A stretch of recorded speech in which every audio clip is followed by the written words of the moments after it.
مولا د لور خوږه وي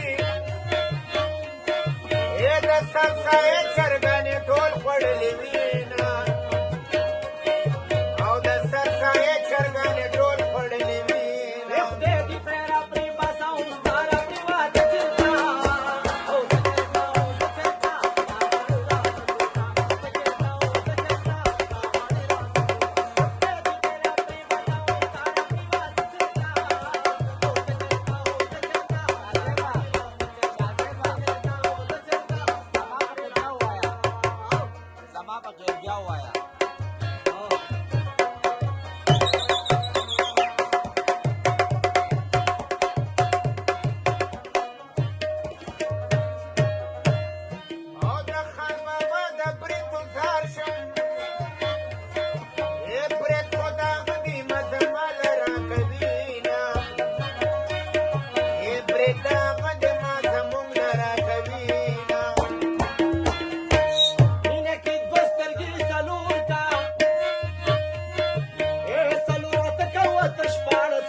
چوکرگان مو پزرخ